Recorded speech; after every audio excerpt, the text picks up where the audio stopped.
అనకాపల్లి జిల్లా కోటవరట్ల హాస్టల్లో ముగ్గురు మృతి చెందిన ఘటనపై హోంమంత్రి అనిత స్పందించారు. ప్రభుత్వ అనుమతి లేకుండా దీన్ని కొనసాగిస్తున్నట్లు చెప్పారు. హాస్టల్పై కఠిన చర్యలు తీసుకుంటామని అన్నారు. కేజీహెచ్ లో చికిత్స పొందుతున్న చిన్నారులను పరామర్శించిన అనంతరం ఆమె మీడియాతో మాట్లాడారు. అందించక ఈ రోజు పిల్లలకి ఇది పరిస్థితి వచ్చింది. ఇప్పుడు కేజీహెచ్ లో దగ్గర 14 మంది పిల్లలు ఉన్నారండి. 14 మందిలోని కూడా ఒకళ్ళ పరిస్థితి కొంచెం ఇబ్బందికరంగానే ఉంది. ఒక అమ్మాయి పరిస్థితి, మిగతా 5గురు పరిస్థితి కొంచెం అటు ఇటుగా ఉంది. మిగతా వాళ్ళందరూ కూడా సేఫ్గా ఉన్నారు. నర్సీపట్నంలోని అదేవిధంగా డౌనూరులోని ఈ 2 చోట్ల ఉన్న వాళ్ళందరూ కూడా సేఫ్ పొజిషన్లో ఉన్నారండి. ఎవరికి ఎటువంటి ఇబ్బంది లేదు. ఇప్పుడు కేజీహెచ్లో ఉన్న క్రిటికల్ సిచ్యువేషన్స్ అన్ని కూడా వాళ్ళు కూడా బాగా హ్యాండిల్ చేస్తున్నారు. డిపార్ట్మెంట్ వాళ్ళైతే పీడియాట్రిషియన్తో కూడా మాట్లాడడం జరిగింది. ఇక్కడ అన్ని ఫెసిలిటీస్ ఉన్నాయి. వెంటిలేటర్స్ దగ్గర నుంచి అన్ని ఫెసిలిటీస్ ఉన్నాయి.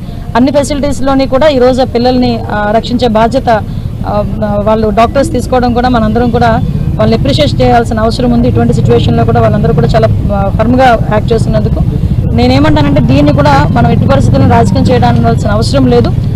ఏదైనా ఇప్పుడు హ్యూమానిటీ బేసిస్ మీద మనం ఆలోచించుకున్న గిరిజనులైన బాలబాలికలకి అత్యంత తొందరగా వాళ్ళకి వైద్యం అందించి వాళ్ళు తిరిగి వాళ్ళ ఇంట్లోకి నవ్వుతూ వెళ్ళాలని మాత్రం మనందరం కూడా కోరుకోవాలి. అది జరుగుతుందని చెప్పి నమ్మకం. ఆల్రెడీ నమోదు చేశారంటే ఆల్రెడీ అతన్ని అరెస్ట్ కూడా చేయడం జరిగింది. ఉదయం నుంచి ఎప్పుడైతే ఈ ఇన్సిడెంట్ జరిగిందో ఇమీడియట్గా డాక్టర్ని అదుపులోకి తీసుకోవడం జరిగింది. అదుపులోకి తీసుకున్న వెంటనే అరెస్ట్ కూడా చూపించారు. దీనికి విషయం ఏంటంటే కాంపెన్సేషన్ కూడా గౌరవ ముఖ్యమంత్రి గారు దాని మీద స్పెషల్ ఇన్వెస్టిగేషన్ కూడా చేయాలి అని చెప్పి ఆదేశాలు జారీ చేయడం జరిగింది. అదేవిధంగా ఎప్పుడైతే చనిపోయిన పిల్లలందరికీ వాళ్ళ కుటుంబాలకి 10 లక్షల రూపాయల ఎక్స్గ్రేషియా కూడా గవర్నమెంట్ తరపు నుంచి అనౌన్స్ చేయడం జరిగింది. యాజ్ వెల్ యాజ్ పాసిబుల్ వాళ్ళ కుటుంబాలకి 10 లక్షల రూపాయలు కూడా మేము అందజేస్తాం. లేవండి, అందుకే మీకు విషయం ఏంటంటే ఎటువంటి అప్రూవల్స్ లేవు. నేను కూడా చాలా వండర్ అయ్యాను.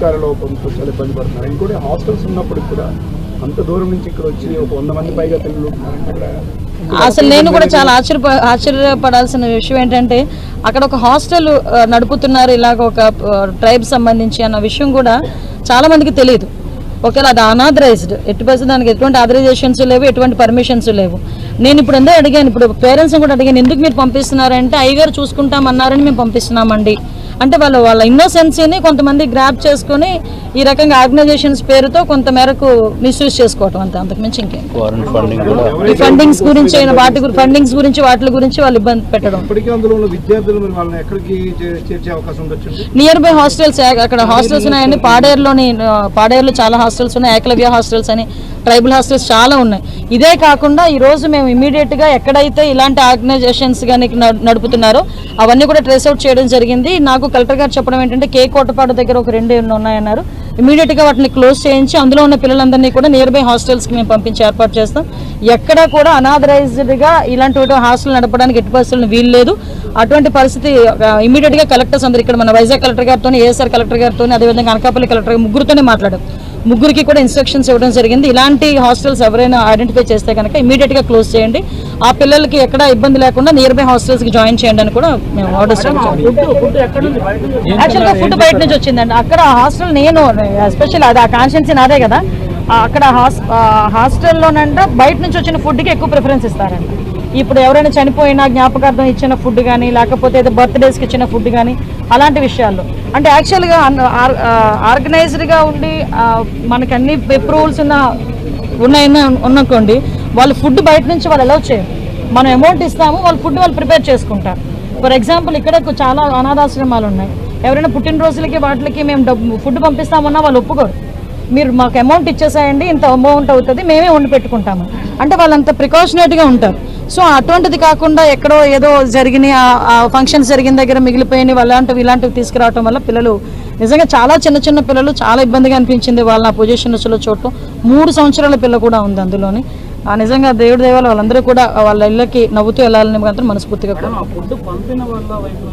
అన్ని ఎంక్వైరీలు జరుగుతున్నాయండి. చాలా గ్రౌండ్ లెవెల్కి అసలు సమోసాలు ఎవరు తీసుకొచ్చారు, ఆ హెల్పింగ్ హ్యాండ్స్ ఆర్గనైజేషన్ ఏంటి అదొకటి. Next at the same time అసలు పందూరు విలేజ్ నుంచి ఆ ఫుడ్ వచ్చిందని చెప్పేసి అన్నారు. అది సంథింగ్ పునుగుల కూర ఏదో సంథింగ్ అది పెసరపప్పుతో చేసే పునుగుల కూర ఏదో వచ్చింది. అది మార్నింగ్ పంపించారు, వాళ్ళు నైట్ ఇతను పెట్టారు. అసలు ఎందుకు ఇలా జరిగిందని చాలా డీటెయిల్గా ఎంక్వైరీ జరుగుతుందండి. ఎక్కడ కూడా ఎటువంటి ఇబ్బంది లేకుండా చూసుకుంటాం. ఎవరైతే దీంట్లో భాగస్వాములు అయ్యారో వాళ్ళందరూ కూడా తెలిసి చేసినా తెలియక చేసినా తప్పే కాబట్టి వాళ్ళని కఠినంగా మాత్రం శిక్షిస్తారు. అది నిజంగా అది విషయం ఏంటంటే రెవెన్యూ డిపార్ట్మెంట్ వాళ్ళు కానీ ఎవరు కూడా ఐడెంటిఫై చేసుకోకపోవడం అనేది. అందుకే ఇమీడియట్గా దీని మీద ఏదో అంటారు కదా, ఏదో మనకి జరిగిన తర్వాత తెలుసుకోవడం అన్నది అన్ఫార్చునేట్. బట్ ఎక్కడైనా ఇలాంటి హాస్టల్స్ ఏదైనా ఉంటే కనుక ఇమీడియట్గా వాటిని మేము క్లోజ్ చేయించి, వాళ్ళు అనాథరైజ్గా నడుపుతున్న ప్రతి హాస్టల్ని కూడా క్లోజ్ చేయించి ఇమీడియట్గా నియర్ బై హాస్టల్స్కి, నియర్ బై స్కూల్స్కి